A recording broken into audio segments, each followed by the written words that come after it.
This is Steve Fillmore and Carolyn Sullivan with on the Local Live, and we are here today with Courtney Hunter, talking about her upcoming release of her novel, Sentience. Yes, Sentience is due out October 30th. I'm so excited to be here with both of you, and I'm really looking forward to the publication date. It's been like 3 years in the works, so I am ready at this point.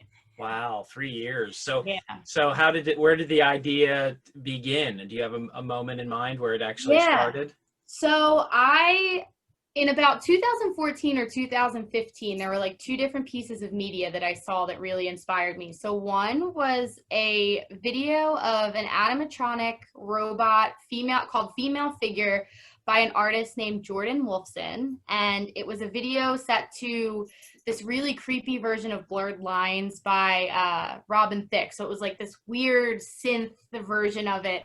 And she moved in just such a strange, bizarre way. And I was like, whoa, that's just like one of the coolest things I've seen.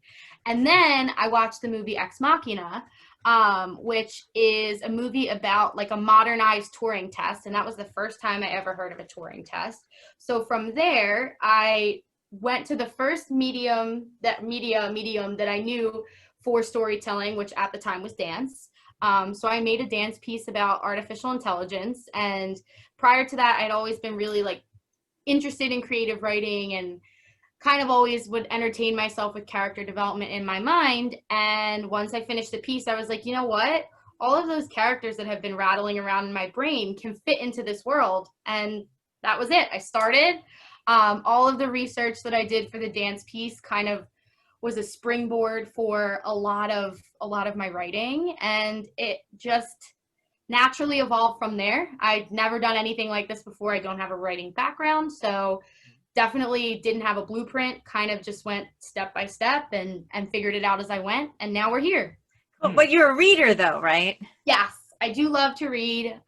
It's definitely been harder to read while I've been writing a book, so it's kind of just started to reemerge in my life, which I'm really excited about. I actually just picked up the book Long Bright River by Liz Moore, who is it's set in Philadelphia, and she's a professor at Temple. So, it's in Philly by somebody from Philly. So I'm really excited to read that. And it's like one of the first times I really actually have had time to like pick up a new book. So I'm very excited to read that. Right. Now, was it also a concern that you didn't want to read while you were writing because then you would subconsciously kind of like use the language and stuff, right? 1,000%. I didn't want to read, or even to the point where like I didn't want to watch some things on television, because television's a really big inspiration for me. I actually did another dance piece called The Golden Age, which was about I think we're like in the golden age of television again. There's just so much good TV out. So I was very like away from all forms of media, because I was like, I want to think of everything that I think of organically. And if somebody else came to that conclusion organically too and had something similar to it, then that's cool. But I don't want to watch something and see somebody have an idea that's similar to mine and then feel like I can't do it because I saw it somewhere else. Because there's only a limited amount of ideas out in the universe. And, when you deal with something like the ethics of AI, there's like a lot of popular like debates and themes and things that come up. So I was kind of worried, I tried to stay away from a lot so that I could really just like be inward and not get deterred from other things. And now as I consider like I'm in the process of potentially writing a sequel, and even that, it's so hard. It's like I don't want to see anything. Like it's like I kind of have to put the blinders on to do it, or else anything can pull you away from it. And did the dance piece influence the writing at all? Was there a back and forth between those two media? Definitely. So I knew the biggest thing I learned from the dance piece was what kind of mood and feeling I wanted to like accomplish with my writing. That was the biggest thing for me. So I knew that there was, ethical issues and, ethical debates and dilemmas that I wanted to show. And I wanted to show that kind of like tension surrounding that and characters struggling with what's right and what should be done. Sorry, hold on. No, that's great. I might go check on her. Give me one That's okay. second. Sure, take your time. No worries. Okay. Sorry. That's The okay. The Amazon guy, Very Amazon exciting. guy always does it. Yeah. Pizza delivery guy here too. So There it goes again. Yeah. It's very exciting. She should chill out once he leaves. So you were saying the dance is sort of informing the writing and vice versa. So that's a cool concept, though. Yeah, it definitely did. And I mean, I danced for the majority of my life for about, I don't know if I mentioned it already, but for 16 years. So that was really where I learned to tell stories. It was really where I learned composition and plot and how to convey feeling through something. So it definitely was like a lot of what my toolbox of my creative toolbox is really informed by dance. So naturally, when I went to write, I went to that toolbox and pulled from there. Yep, yep. But you went to PhillyU, which is how you found you're in our area, kind of. Yes. In the way that's your connection to us right now, right? So I went to Philadelphia University. I studied fashion merchandising and management, despite the fact that I wanted to go to a school for film. I also considered going to school for dance, but I played it safe and ended up picking fashion merchandising and management, which I still do now. I'm still a buyer for Burlington stores, which is what I ended up doing upon graduation. But what I loved about PhillyU was the way that everything is so like interdisciplinary and collaborative and innovative. And they kind of were like, yes, we're giving you a specified degree and training you to be prepared to enter one industry, but know that like you can hop industries and still have a fashion merchandising degree, and you can collaborate with industrial designers and graphic designers and work in these like cross-functional ways, and that like kind of like rules don't apply. I mean, obviously there was still a ton of rules, but like in a way they it had this really unique culture.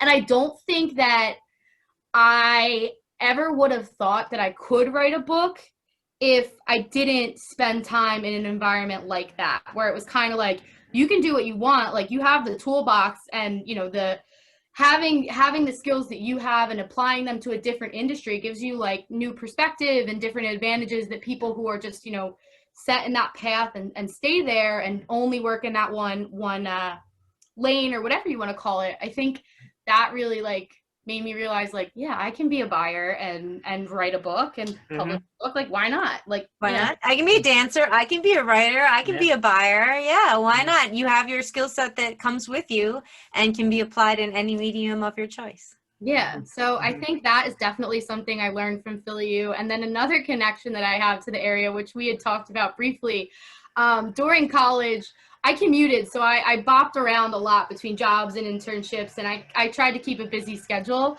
So during some of the time, I worked at Bargain Thrift in Germantown. Yeah. So I would be the person who like priced the clothes where they went out on the floor. So like while I was sitting back and working on the racks, and we would get the racks and like they would come pre-separated. So I already knew like what was the fancier stuff and the good brands, and then the mid-level stuff, and then like the opening price point. So I kind of had a roadmap, and then I would price everything out. But while I was doing that, I was also like character developing in my mind, because that's just what I would do when my mind was like on autopilot. It was always something I did to fill time, like just create stories and characters and things in my head. And yeah, I guess I'm good at multitasking in that way. Yeah, and you know what? Of all the items that you would be dealing with, I think clothes are kind of like people almost, right? Yeah. They're like costumes, or a lot of actors or say they're not really that part until they put the costume on. So in a way, your character, it makes sense to me personally why character development would be rich then, because you have all these like characters. They're like little shells of people, you know? Yeah. So that's kind of, I want to show, before we do anything, I wanted to show Steve the animatronic. Oh thing. Yeah. Actually, now that you mention, I do remember this. Yeah. It's terrifying. Truly terrifying. And I'm the kind of person, when I see something terrifying, I'm like, hell yes. Like, I was compelled as well, because if you don't look at the face, you almost can't tell, Yeah. and the big bar in the back, obviously. Yeah. And I just think things that, like, I want to make things that make me feel, or that make other people feel how that video made me feel. Right, Yeah. right. So, like, right. that was like, from the Your beginning. mood board. Yes, exactly. She looks like a plague doctor in her face. It's And all of the, like, the movement she does with her hands, and the like, hands are the most insane. so that ended up being some of the movement that I used for my choreography in the piece. So all of my choreography for my piece that ended up inspiring the book kind of was adapted from the way that robot moves. So I was like, you know what? Yes, like, love it. Wow. Wicked. Yeah. Now that's where we got into the fact that this is creepy and weird. So, like, it looks like your book's heading us to some dark places. So before we start talking about that, let's at least set up what your book's about. I'm going to give it back to you, and you're going to tell me if I got it right, because I'm not really a sci-fi person, but I think you got it. All right. But let me say this before you, especially as you mentioned that you're not a sci-fi person. I like to think that it's like, I don't know how else to say it other than like sci-fi light. Like, it's like very accessible. There's, romance and all different things that I think make it like really appealing to all kinds of readers. I don't think you necessarily have to be like a hard sci-fi person to enjoy this book. I can. I'll give it back to you. All right, cool. And I can see that, and I can also see your TV influences, because to me, it's totally like Naked and Afraid. Mm-hmm. It's totally like the Amazing Race kind of thing. It seems to me like very reality TV. So my head could totally go right into the space. Okay, so the idea is that it's in the future at some point, not that far along in the future. And AI has gotten to a point now, artificial intelligence and androids have gotten to the point where they're pretty much indetectable, or they think they can be. There's a company that's pretty sure what they've made something that is perfectly, it can fool a human. And in fact, there's a test called the Turing test that's based on like a little game. That's the sci-fi part that you pulled in from the real history. It's actually a thing. The Turing test is a thing, and it's based on this game where you would put people in like a closet, and then they would answer questions in a typewritten format, and you would have to, on the party game, people on the outside would try to figure out who's in each place by your answers, right? So it's based on that, and the idea is that if you had an artificial intelligence, you couldn't tell the human's answers from the artificial intelligence, and then from there, in sci-fi world, it becomes whether it's passable as a human or not. So this company, in order to determine it, has created a setting, much like you would in Naked and Afraid, comes like a finite area, that for 2 weeks, these contestants, or we'll call them whatever you want to call them, applicants, are there's 12 of them. 24. 24, that's it. I knew it was a huge number. I cannot believe it. We'll get to that. Okay, so a pack of them, and like 2 of them? 4. 4 of them. All right, I did my math. I split them in half. Okay, so 4 of them are AI, and the funniest part to me that was most intriguing is that the AI don't even know they're AI, right? No, they don't. So everybody's in this game, and they just go like, all right, we're going to give you challenges. We're going to make you feel emotions. We're going to put you through the test, and you're all going to work as a group on some tasks together and accomplish this shit. And if at the end of the test, nobody knows who the AI is, then we learn that we've got, it worked. And so but then there's also, so this is happening inside, but then she also takes a little bit of the story out. So you get to see the people that are programming their own little, like their Truman show going on here. And they're like the manipulators of the environment. Right. And as they come to wonder to them, both pods are investigating and understanding artificial intelligence in 2 different ways. The people that are experiencing and interacting with it as a human would, and then the people on the other side that are dealing with the implications of, okay, what am I doing exactly, and what does this mean? Did I get that? You got it. Exactly that. It's a very complex, like, crazy plot, and kind of like, only when I started it, like, so much of what ended up being written was like written through, like, I didn't know exactly what I wanted going in. There was only a couple things that I knew I wanted to do going into it, but exactly that, and it all, both sides, both what happens inside of the habitat that's called Eden, and then what happens outside with the company called Algorithmos is all kind of meant to make readers ask themselves where they lie on the issue of artificial intelligence, but also to make them ask themselves where they lie on a lot of issues surrounding like scientific advancements kind of thing. So like, yes, some of the things that happen in the book are a little bit futuristic, but also like I want people to take them and like apply it to life now and think about like, okay, if you know the intended end use of this AI might not be the most like morally responsible thing, like as an employee of this company, are you going to step up and say anything about it, or are you going to just let it happen? And one thing that's really interesting, I think, about the book is that there's this rule that the organization is not going to intervene, and then what that does is kind of make everybody freak out and say like, well, we don't know who's human or who's not, so like, you know, if somebody gets injured or if somebody, you know, if we have a limited number of resources, like how do we handle that? How do we allocate that? Like, do I risk my own life for somebody else who very well might not be human? And then everybody's true colors start to show. That makes groups start to divide. And then at that point, you know, romances kind of start to fall together. And then it all culminates in a way where people have created relationships with one another, and then at the end, you know, who's who is revealed, and that in itself is really jarring because the robots don't know. The people who've created relationships with them now realize that the person that they have, you know, created and formed this bond with isn't a person.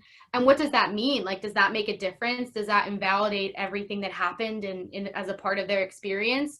So, you know, it's definitely, there's a lot of moving parts to it, but I just want it to make people like think, you know, like that's like that robot video. Like when I shut the computer, I was like thinking about that. So I just wanted to make people think. So it is a lot. There's like a ton of crazy parts and a lot of characters. A lot of people ask me about why there's 24. And honestly, I was just like, you know what? 24 seems like enough where like if I was with 24 people, I wouldn't be able to pay close enough attention to everybody to know for sure that nobody was a robot. I feel like if it's like 10, it gets hard. So I was like, you know what? Big group, easier to pass by. But on the flip side, I definitely learned that it's a lot of characters to match. So I had to do a lot of work to kind of go back and make sure like people actually had backstories and personalities and things that like didn't just make it seem like this just big blob of people. And how do you keep them all in your mind? I mean, is it like, I used to read, like, I remember reading a Russian novel where they must have had about 30 characters in it. And the book actually came with a diagram of who was where. And here's Nikolai, and here's this guy. Exactly. Use visuals. Yeah. At one point, they all cross a bridge together, or not a bridge, they cross over a river together. There's supposed to be, you know, a straight through path, and one of the obstacles is that like the map lied, and they now have to figure out how to get across themselves. And I remember writing that scene and literally being like, okay, this character went across. Okay, this character went across, because I could, and I still, the first rounds that came back from my editor, she was like, I think that this person is missing from the crossing. And I was like, what? You're right. And I did it with a chart, and I had notes and everything. So it was a lot of that. And like a lot of, I think because it was definitely written to read like television, a lot of times when I was writing a scene, I would just like map it out like a football play, and, you know, put her here and her, you know, him there, and then they move like this, and that would be how I would start the scene, and then write it, and then have that visual to know, okay, this is where you are, that's where you are, all right, good, got it. And you said you had an editor. Where were they? When did they come into the process? So my editor, I actually worked with an editor through this site called Readsy, which has been a really great resource for me in this process. About a year and a half in. So I wrote straight through for a year to get to my first draft. I spent about half a year on my own, going through everything, scrubbing through, making sure I felt like it was what I wanted, things were consistent. The editor came in around year and a half mark, and then I implemented those edits, sent it to some beta readers, friends and friends of friends who I thought would be able to, you know, get what I was going for, and then worked with a close friend who did a lot of digging into the grammar again. And even still, I actually just did my last final pass of sending it through Grammarly one more time, because I was like, you know what? I've spent 3 years of my life on this. I want it to be the very best that it can be. So it was a lot. Every time I'm like, oh, it's finally done. It was like, no, just kidding. You're going to actually edit it one more time. So I think now, unless something insane happens, it's finally done. Excellent. Yeah. Nice. I think. Yeah. I mean, I hope, right? Yeah, It's like coming out in. And did you say that you've got an idea for a sequel to it, or is it? Yeah, so I actually wrote 30,000 words so far of a sequel, and I have it all mapped and plotted out. The interesting thing for me is that it's a lot. When I wrote the first one, I had no expectations of what it would become, really what the story would be. I knew that I wanted to form I had two characters that were inspired from a television show I watched called The 100, and I wanted to kind of create a dynamic like those two characters had. So I knew that, and I knew that I wanted to write about artificial intelligence. That was all I knew when I started it. Everything else, the Turing test concept, all of that happened as I was writing. So now that I kind of have a world that's built, and there's constraints, and there's stuff that's already been written, and there's obviously story that has to be continued, and I can't take it exactly wherever I want. And then also I'm like curious what readers are going to think and what a reader would want rather than what I want to do with the characters. So it's a lot harder to write the sequel than it was to write the first time. Yeah. So I actually recently just put it down for a bit, and it's still a goal of mine to have a sequel out within 2 years of like the first launch. But I've also recently been exploring this idea of creating kind of like a universe where there's a common theme, and it's all different like science fiction and speculative fiction stories that are all connected in some way. I have an idea about I'm really fascinated with like all of like odd and occult kind of things. So I'm really interested in like actual cults, and I'm really interested in true crime, and I kind of have this idea of, you know, something like that I might want to work together and have it still be a part of this larger universe, because I think it could. So yeah, definitely a sequel in the future at some point. I'm being a little bit more merciful on myself of exactly when that will be, because at first I was like, has to be out in June after, you know, this coming June, and I was like, you know what, that's a little unrealistic. So I'm chilling on that and taking it as it comes, but it's definitely harder to write the sequel. Like, oh, so much harder. Are they going back to Eden? So no, so just they definitely are not going to be going back to Eden. They may potentially go back to the corporation that was involved, but the actual like corporate building is separate from Eden, the contained preserve where everything takes place. And it's more going to be diving into, so in my head, I want to like right now, the working title of it is Singularity. So the book in Sentience is all about, can robots or can artificial intelligence actually get to a point where they're sentient, where they're conscious, where they feel? And singularity is this concept that once we build artificial intelligence that's so superior and so much just better than human intelligence, that it could get to a point where it just kind of outsmarts us and just kind of snowballs from there. Because there's this other concept that I talk about in Sentience called machine learning, which is a part of algorithms where you kind of relinquish some control to them and allow them to like self-manipulate, to self-improve, because otherwise if somebody had to do all of that work manually, it just wouldn't be efficient. So they kind of let the algorithms that exist in our world today improve themselves a little bit.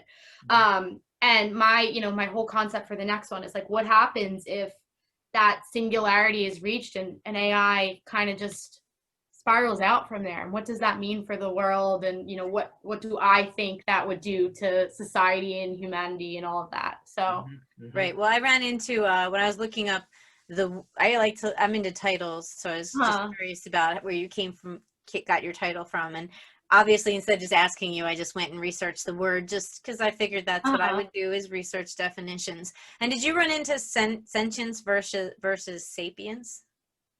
Geez, I honestly don't remember. Is there like a similarity between Yeah, it's like sentience means like you're aware, and then sapience means you can use that for, like you can reason.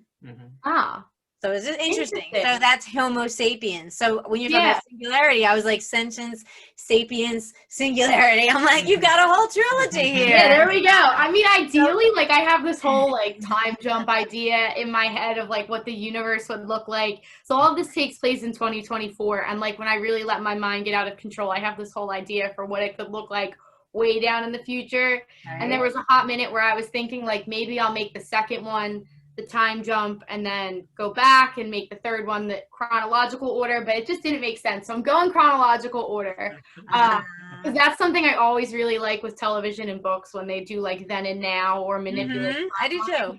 I love that. Yeah. So I kind of wanted to do that, but I don't think it works for what I'm trying to do here. So that's actually something I want to potentially do in this like true crime, thrillery, sci-fi, cult. Yeah. Mm-hmm. Yeah. Let it all marinate and see what happens.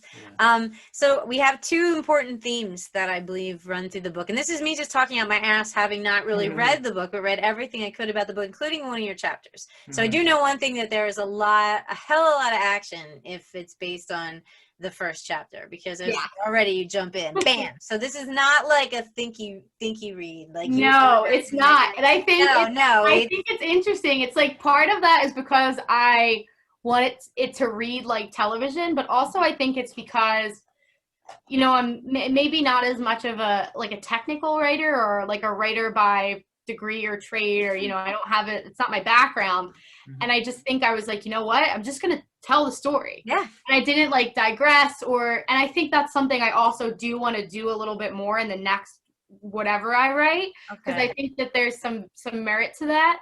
And I didn't do it only because it didn't occur. Like it kind of was like, I'm just gonna do this. Yeah, there's an urgency to this story. It's nice. So it's definitely there's a lot that happens in the 294 pages. We move quick. I can see that. Okay, the two themes. Now I know that romance runs through this, which is very interesting. So are there some conclusions on love you made, or are there some things to explore? Well, I definitely think there are some things to explore. I think my biggest thing is like, I do think that if humanity gets to a point where we have humanoid AI, that like some people will want to use them in that capacity. I think you watch something like Westworld and it's like immediately what they go to. And I do wonder, like, if we get to a point where, and obviously the thing that's challenging is that things like consciousness and sentience are not something that there's like a quantifiable scale for. So obviously we all know as humans, like we're conscious, but there's not like a consciousness scale kind of thing out there that exists. So like you don't really know. So that's what I wanted to get at, was like, well, if you don't know what consciousness is, how do you know if you created it? And if somebody's in a relationship with this humanoid AI that functions almost precisely like a human relationship, like, is it all that different? And I'm not like, I don't necessarily make the conclusions either way. I don't really want, nothing in my book, I don't think, is really me. I wasn't trying to like make conclusions on things. I think I was really more so just trying to be like, well, if you were in this situation and this happened, like, what would you do? And I think that's what kind of makes it fun. But I definitely think there's something to that. I mean, if we get there to that point in the future, like, is that something people would recognize as like a, I don't know, as a valid relationship, or is that something, I don't know. And I think that's what's interesting about it, because I think if we get to a point where we really, and people are trying to invent that kind of like humanoid artificial intelligence technology. If we get to a point like that, I mean, who's to say? And I just think that like, as society kind of like rapidly barrels towards technology like that, somebody has to like ask the questions and make people think about it. And I think shows like Westworld, the movie that I mentioned, Ex Machina, does it too. I think it's just such an interesting question. So I didn't really, make the conclusion one way or the other. The first book definitely ends openly and kind of cliffhangery by design. So I definitely plan to answer all of the things I left hanging in the first one eventually. But I did want to let readers like marinate with it for a little bit and be like, well, where, like, before I tell you how it ends, like, where do I fall on this? Yep, yep. And it also went to some dark places too. Yeah, so I also think, you know, there's definitely a lot of dark themes throughout it. I think that there are. Hold on a minute. I gotta say, your dance thing totally was a dark place. Yes. Your dance thing. I mean, I like to let people know that, you know, the dance thing ended with like the artificial intelligence like uprising against the corporation and like killing them all and then just like going, you know, escaping out into the world. Yeah. Which is not what happens in the book. Not yet, at least. Not to spoil it or anything. But there is, you know, I think that there's a dark side to humanity that I think there are people who think about what this could mean financially and what this can mean from like, you know, industry power standpoints. And also like there's different applications for artificial intelligence like this. Like they could be used to go to war. They can be used for criminal surveillance. They can be used Against their creators. Yeah, and like you know, that's all like kind of like a reality of it. And I felt like, you know, it does kind of get like dark and intense sometimes, and there's a lot of different topics that will come up. But I think it's like the reality of our world, and that not everybody is going to handle technology like this appropriately, and not even if they wanted to. I mean, you're not gonna, with something uncharted like this, you're not gonna get it right from the beginning. But I want it to show, you know, like, well, if you don't get it right, it can have a lot of impact. Certainly, and human beings are creating their own demise. It's very interesting that that's what's happening. You can't resist. You're thinking they're thinking money, they're thinking power, they're thinking control, when really they're just going down a rabbit hole to who knows where, right? It's like Frankenstein. You know, Exactly, and there's also assume that's going to end up well. Yep, exactly. And there's also like this thing of, I mean, you think about it, and this is something that I found like really fascinating in my research, but when you read it and you think about this humanoid AI that's like this really advanced concept, you're kind of like, oh, it's a little far-fetched. But think about like how much information we allow like Siri and Alexa and Google to have, and how much control they have over our lives, and like how often they're probably listening, and you know what that means, and the relationship and the dynamic that we already have with these like artificial intelligence home technology systems and phone technology systems and things like that, and that precedent already, and what that's like, and you know what that could, you know, if that technology just continued to evolve, like what does that mean? And there are definitely some dark elements that I think come up within that. Certainly, it gets the seamless boundary between human and machine. It's very scary, and well, can be very, very creepy, very weird robot dancing with herself kind of creepy, right? That's where we're going. So it's kind of fun. I like that. So when do we get to go here? When is this book coming out? So the book is out on October 30th, and it will be available on Amazon, so as a paperback and ebook. No promises yet. I'm in the process of trying to have it be an audiobook as well. I went down the route of trying to do that myself. Not for me. So I'm in the process of trying to have somebody help me do it. It's okay to have people help you sometimes. It definitely is okay. Not do, but I digress. October 30th, it will be available on Amazon in ebook and paperback format. Very cool. Look like this. I have some like some advanced copies. So it's this is just like a print version, so I could get a look at what the cover looks like. We got going on back here. Yeah, it's a little hard to see it through the camera. But yeah, this is it in all its glory. It was like a very surreal experience to hold this for the first time and to feel it actually be a real book. I saw your picture of you within a little blanket. Yes, I made it. I still can't believe it's like actually a real book. It's bizarre, but awesome. And it's been like I think probably the hardest thing I've like the most hard I've ever worked on something. So I hope that the reward is as impactful as the process has been, because it's definitely been very informative and transformative, and you know, it's been fun. It's been a long ride. Really now, cool. now, besides the illustrious press that is Northwest Local Philly, where else are you doing promotion for this? How else are we going to be seeing you read out, do readings? Are you doing them online? What? I'm going to be doing some, still in the process of firming up some dates, but I have some virtual readings planned with some local bookshops.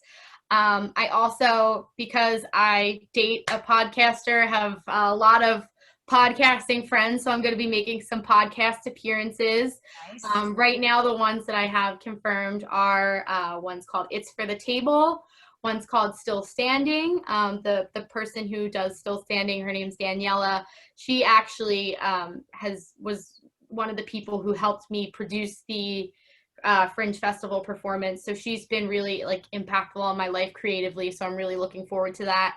And then another one called Built Brave, which is, you know, just all about tackling life and being brave and taking risks and things like that, which this definitely was.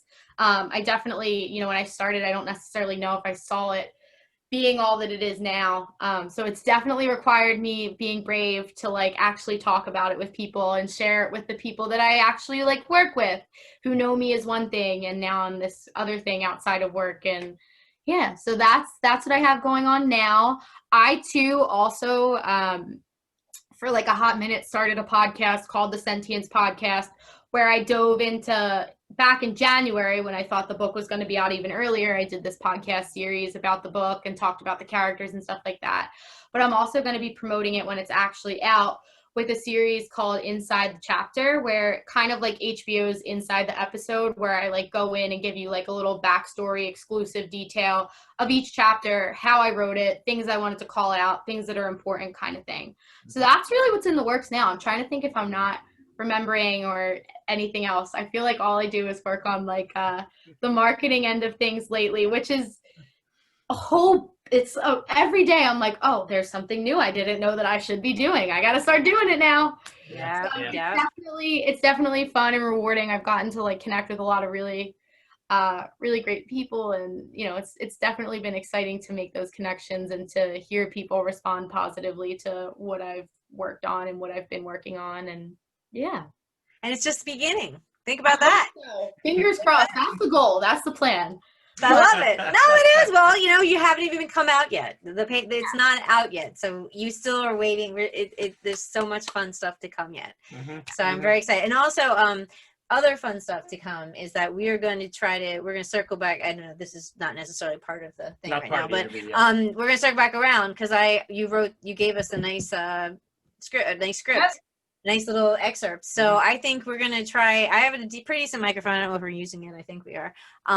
You've got a pretty good, decent one. Steve can do the narration. I like how I was gonna do exactly what you did, just break it up. And I'm not sure if we can switch our backgrounds up, or I also have like a program Toonly. I don't know if you've ever played with it, but it can make little cartoons.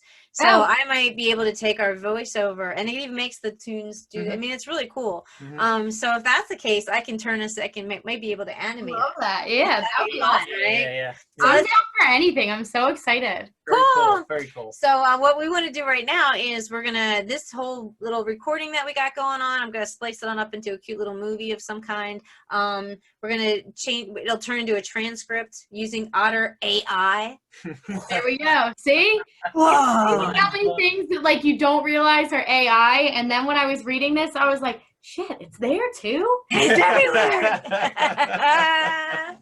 And then we'll do that, and we'll write like a little thing, and we'll get that in the paper just to let everybody know it's October. The book's coming out at the end of the month, but make sure that they come back online to look at the video, and hopefully by then we'll have our little trailer out. If it's a cartoon, it's a cartoon. If it's a doodle, it's a doodle. If it's us reading in different backgrounds, we'll figure it out. I love to do this kind of stuff, so this is my treat for October. Right? I usually pick some weird thing to do in October, so this is my treat for me. So thank you for coming up, for appearing just on cue. Thank you, universe. This is gonna be fun. Nice. Awesome. Well, thank you so much. This was like so fun. You're the first people that I've done like a virtual interview for it. So I'm really excited. I feel much more confident now that I've got one under the belt. So it's really exciting. Cool. Well, it was I'm good. so Yeah, glad we could. it was we could very hear, yeah. very informative, and you're really, really smooth with the, Awesome. Thank you. talking about it. And So you're Steve, well on your way.